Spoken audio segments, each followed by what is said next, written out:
Hi guys, it's Arsh Ellahi, and in today's session we're going to be talking about my 5 top tips as to what to look out for when you're doing a HMO inspection. So I've literally just come back from a HMO inspection with the HMO officer. So it's a property that I took on just over a year ago, and we put the HMO license in. It's a 6-bed HMO with a self-contained 1-bedroom flat, and the HMO team have only just managed to get out to inspect the property, and this is for licensing purposes. So in this video, I'm going to be telling you all the things that they were looking out for, which will hopefully help you move forward so that you should be able to rectify these issues before the officer gets to the property, so that you don't have to do any work thereafter. Before we do that, I want to say a quick hello to all new subscribers to the channel, all the people that have been coming back to us week in, week out, but more importantly, all the ones that are new to the channel. If you haven't already done so, please press the subscribe button below. Right, let's get moving on. My 5 top tips. Number 1. These may seem like common practice, but it's really important to comment on them and make sure that you understand the reason why I'm saying these, but more importantly, understand that this is what the HMO officer is going to be looking for. So just to let you know, I'm based in Wolverhampton, and in Wolverhampton, the HMO team know me quite well, so they know what to expect from my properties, so that they know that I've got it to a certain level, and the properties are kept to good order. It hasn't always been like that. I've always had some tackles in the past, don't mind saying that. But I think we've got a good enough relationship now where they know what I'm doing, and as a result of that, we've got a good kind of level of rapport. So my first top tip, how many times have you been into HMO? First top tip is fire hazards. First, how many times have you been into a HMO or into one of your properties and the tenant has left a mattress in the hallway or a bit of unwanted furniture? And these could be little things like trainers in the hallway. It could be some shoes in the hallway. It could be something that they've no longer wanted in their room, and they've put it in the hallway with a view of thinking, oh, I'll get rid of that this weekend. Now, unfortunately, the weekend never turns up, and as a result, it then starts to live in the hallway. It's all common, and believe it or not, this seems like common practice and it seems like common sense, but in actual fact, lots of landlords across the country do it. You need to make sure that those things do not exist in your hallway, because they are a hazard, and they are a fire hazard, and it could potentially stop someone from exiting the building. So more importantly, if there was a fire in the building and that mattress, for argument's sake, in the hallway, if that was to set alight, that could cause massive implications to the fire in the building, because naturally it hasn't got anything to conceal that fire or that issue or that risk, shall we say. So tip number 1, look out for all fire hazards around the building. Go around, inspect, and more importantly, make sure that there's nothing left out that shouldn't be there. Now, one of the things that I do to manage to alleviate this is that I get my cleaners every week that go into a property to ensure that they take a mini video of the property when they go around and clean. Because then I've got some video footage and also photo footage to say, well, it wasn't there last week, but it is there this week. So I've got kind of a timeline as to where it was. So if a HMO officer ever came back to me and said, oh, okay, how long do you reckon this has been there for? I can say, well, here's the footage from that week when the cleaner went in. Here's the footage from this week. You can see it wasn't there then, but it's here now. So we've got a very clear identification process as to understand when that appeared. So that's tip number 1. Tip number 2, again, seems common sense. Fire alarms and emergency lighting testing, and also the logs for these. So the HMO officer, when she came around to the property, she said, Arsh, do you mind if I just have a quick look at your fire alarm log? Now, this can be part of the laziness of landlords. And I say this in the nicest possible way. How many times have you been and checked your fire alarm? Do you do it weekly as you're meant to do? Do you do it monthly? Do you get a company in to come and commission and do that for you? How often do you check the fire alarms? How often do you check the emergency lighting? More importantly, if a fire alarm goes off, do you log it correctly? Do you ensure that, did you know that you're meant to have a log on site? So that should there ever be an issue, the fire team or the HMO team, when they come to inspect the property, they can check when all the issues are happening. And this could be something as simple as a false alarm. It could be an issue that a tenant has burnt some toast or they've overcooked something. But this needs to be logged in there. So when the HMO officer came around yesterday, she said, oh, do you mind if I have a quick look at your fire alarm log? And I said, yeah, fine. opened it and she looked and she can see all the times that it was tested. She could see all the times that we had a false alarm and what happened, who activated it, who deactivated it, what was the reason for the alarm, and what action did we take moving on. So for argument's sake, just to give you an example, let's say it went off at Tuesday at 6 o'clock in the evening. So it would have Tuesday's date and the time. It would say where the risk was or where the alarm went off. Was it in room 1, room 2, room 3, room 4, etc., or was it in the communal kitchen?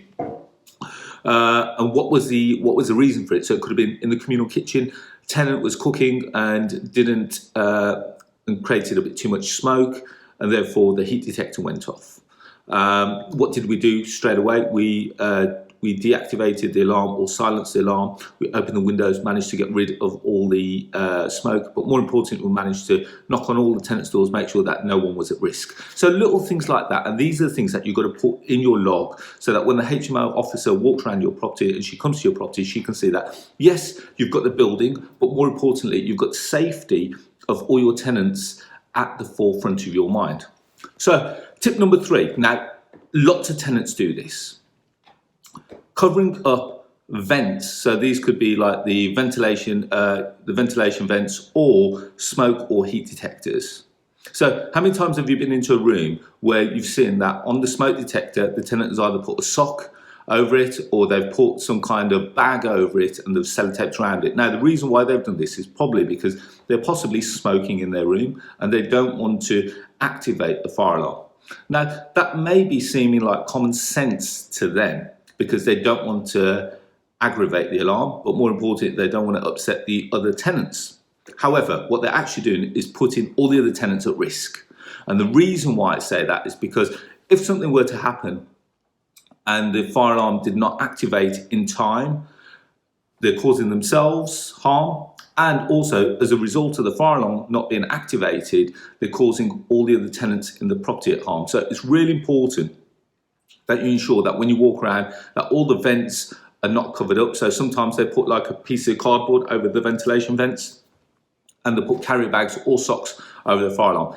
And the one thing I would suggest, again, when your cleaner goes round, make sure that she checks for all these little things. Now, she can't go in or they can't go in each of the rooms according to the law. However, what they can do is just knock on each of the doors and say, guys, do you mind if I just do a quick inspection? And this could be part of your terms and conditions when you take on, when you sign a tenant up to a new tenancy, that we do periodic inspections to ensure that nothing is happening to validate or invalidate your HMO management or regulations.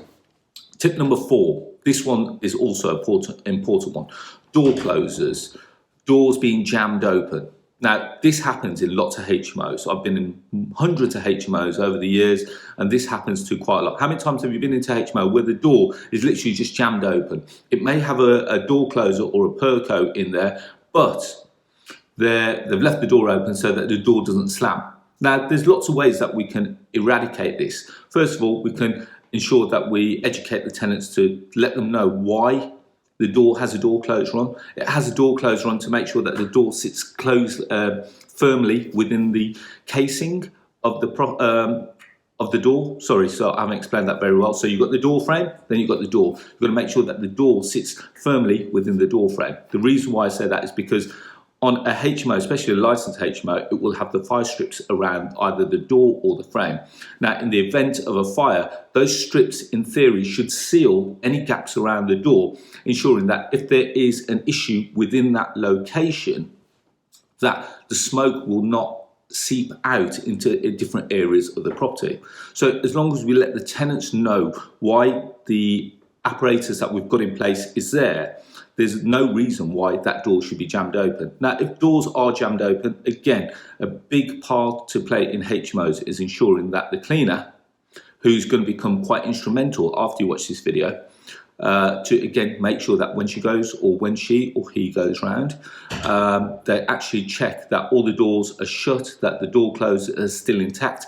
How many times have you been to a HMO where the tenant has taken off the arm of the door closer, and they've taken off the arm of that door closer because they're worried that the door keeps slamming when they keep coming in and out, or they find it a bit of an inconvenience that the door's a little bit heavier they're normal. You've got to let them know that that's there for a purpose. That should there be an issue, the door shuts and it shuts into the frame, it seals and conceals that space so that should there be an issue, it does not seep out and you're not putting all the other tenants at risk.